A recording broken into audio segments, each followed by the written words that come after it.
Europe 1, 5h, 7h.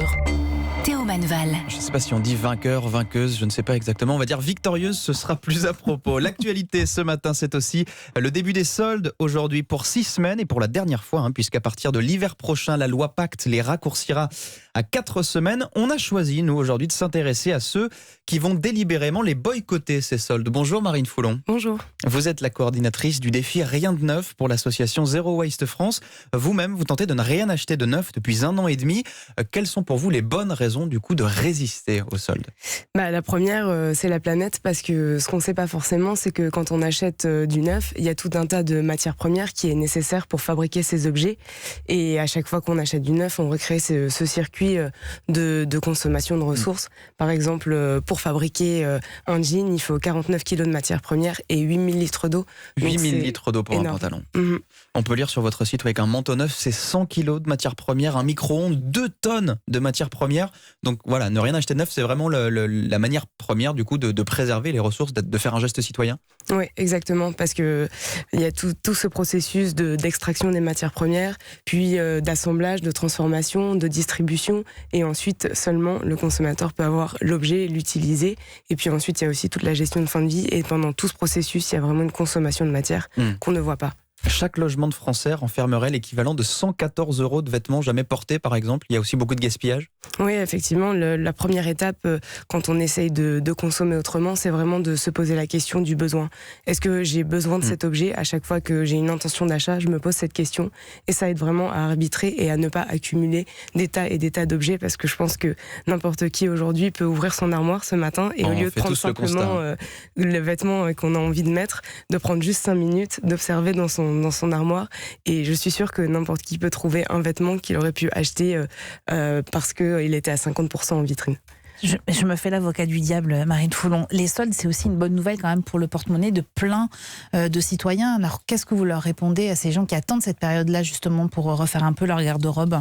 Bien sûr, c'est la raison même pour laquelle les gens participent aux soldes. Mais en fait, changer sa consommation et participer à un défi comme le défi Rien de neuf, c'est aussi faire des économies, même certainement plus, puisque la première étape, comme je disais, c'est de renoncer à certains achats parce qu'on n'en a pas besoin, mais c'est aussi acheter d'occasion, et le marché de l'occasion, la plupart du temps, est moins cher. C'est aussi emprunter plutôt que posséder, acheter. C'est aussi louer plutôt qu'acheter, donc ça permet aussi réellement de faire des économies. Donc éviter la surconsommation, effectivement. Vous avez lancé à Zero Waste France, donc en janvier 2018, il y a 1 an et demi, ce défi Rien de neuf. Il y a aussi aujourd'hui plus de 20 000 Français qui participent à ce défi. Quel est le profil des gens qui se plongent là-dedans? En fait, il n'y a pas vraiment de profil type, ni en termes d'âge, ni en termes de lieu de vie, parce qu'en fait, on peut le faire partout, et il y a aussi des gens qui arrivent par différents prismes. On peut avoir envie de relever le défi pour des raisons écologiques, comme on le disait, mais aussi simplement parce que on veut redonner du sens à sa consommation, on veut redevenir maître de sa consommation, ou tout simplement parce qu'on veut faire des économies. Donc, il y a plein de profils, et il y a plein de raisons de participer. Mais justement, qu'est-ce qui vous a donné envie peut-être de faire ça? Moi, c'est forcément le prisme écologique. Et ça fait 1 an et demi que vous le faites, ce défi.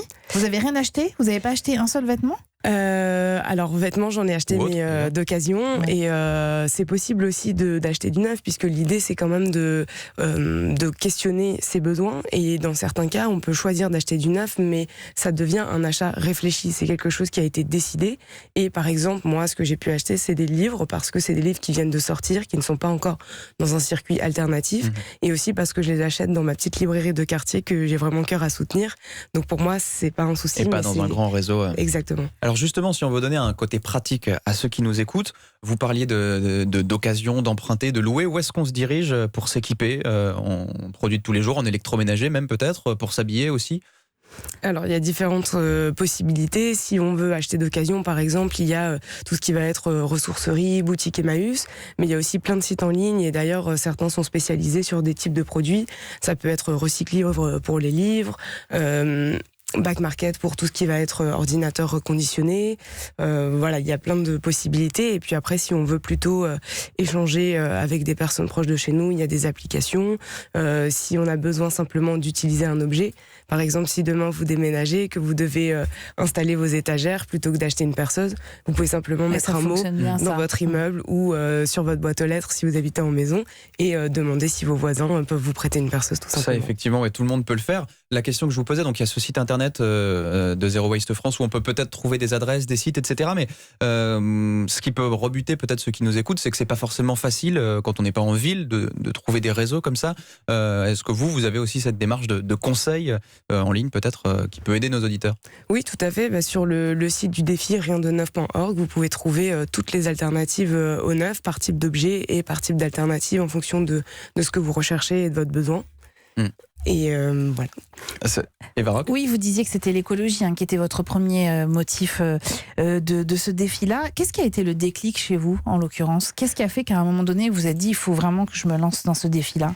Mais je pense qu'il y a aussi des raisons qui sont sociales, parce que par exemple, quand on voit que sur un t-shirt qui coûte 29 €, les travailleurs et travailleuses qui sont en tout début de chaîne de production gagnent en réalité 18 centimes, moi je me dis, en fait, j'ai pas du tout envie de contribuer à ça. Donc c'est une des raisons principales pour lesquelles je suis entrée dans ce défi, parce que en fait, ne pas participer aux soldes, c'est refuser un système qui ne tient pas ni écologiquement ni socialement. Et participer au défi Rien de Neuf, c'est montrer justement qu'on résiste aussi à ça. Et qu'on veut que le système change. Et je rebondis sur la question d'Eva tout à l'heure pour une dernière question. On parle de boycott des soldes ce matin. Est-ce qu'il y a aussi des soldes sur le marché de l'occasion pour gagner du pouvoir d'achat pour les personnes qui sont le plus en difficulté? Oui, bien sûr, ça existe. Tous les acteurs du réemploi de la seconde main ne le pratiquent pas. Et encore une fois, c'est évidemment beaucoup mieux de participer au solde sur de l'occasion, mais il faut toujours pas oublier cette question du besoin pour ne pas accumuler des objets qui sont inutiles, parce que c'est aussi ça, gaspiller des ressources, c'est avoir des objets chez soi qu'on n'utilise pas et qu'on ne remet pas en circulation, qu'on ne fait pas profiter à d'autres. Donc il faut faire attention aussi au solde de façon générale. Est-ce que mon achat part d'un besoin ou est-ce que j'en ai eu l'idée en arrivant dans le magasin ou sur le site internet? Merci beaucoup Marine Foulon. On rappelle que vous êtes la coordinatrice du défi Rien de Neuf pour l'association Zero Waste France. Merci beaucoup d'être passée nous voir ce matin sur Europe 1 et bonne journée à vous.